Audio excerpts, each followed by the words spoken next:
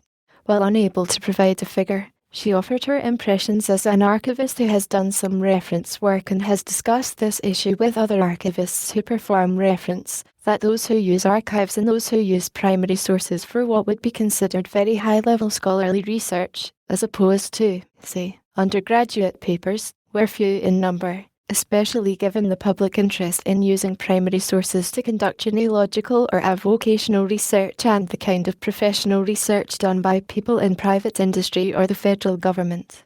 More important in Mickelson's view was that, quantitatively, nothing is known about the ways in which, for example, humanities scholars are using information technology.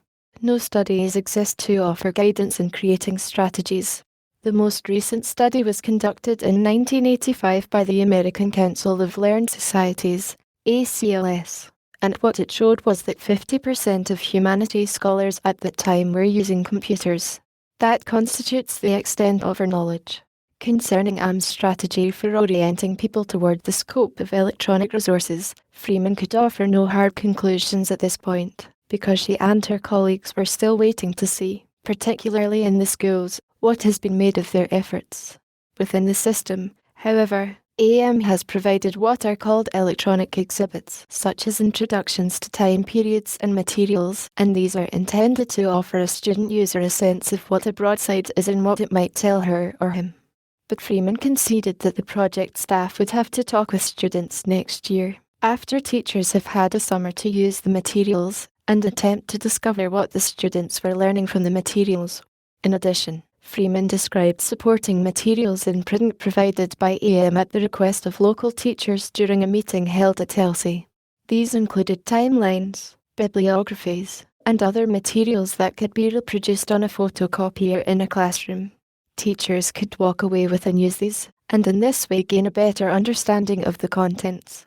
But again, reaching firm conclusions concerning the manner and extent of their use would have to wait until next year.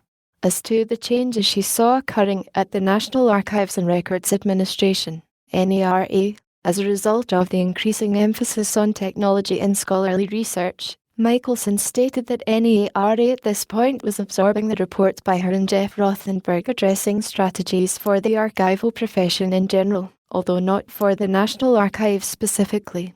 NARA is just beginning to establish its role and what it can do. In terms of changes and initiatives that NARA can take, no clear response could be given at this time. Greenfield remarked to trends mentioned in the session, reflecting on Dalla's opening comments on how he could have used a Latin collection of text in an electronic form. He said that at first he thought most scholars would be unwilling to do that, but as he thought of that in terms of the original meaning of research, that is, having already mastered these texts, researching them for critical and comparative purposes for the first time, the electronic format made a lot of sense. Greenfield could envision growing numbers of scholars learning the new technologies for that very aspect of their scholarship and for convenience's sake. Listening to Vetch and Freeman, Greenfield thought of an additional application of electronic texts. He realized that AM could be used as a guide to lead someone to original sources. Students cannot be expected to have mastered these sources, things they have never known about before. Thus, AM is leading them, in theory, to a vast body of information and giving them a superficial overview of it, enabling them to select parts of it. Greenfield asked if any evidence exists that this resource will indeed teach the new user, the K-12 students, how to do research. Scholars already know how to do research and are applying these new tools, but he wondered why students would go beyond picking out things that were most exciting to them. Freeman conceded the correctness of Greenfield's observation as applied to a school environment. The risk is that a student would sit down at a system, play with it, find some things of interest, and then walk away. But in the relatively controlled situation of a school library, much will depend on the instructions a teacher or a librarian gives a student. She viewed the situation not as one of fine-tuning research skills but of involving students at a personal level in understanding and researching things. Given the guidance one can receive at school, it then becomes possible to teach elementary research skills to students, which in fact one particular librarian said she was teaching her 5th graders.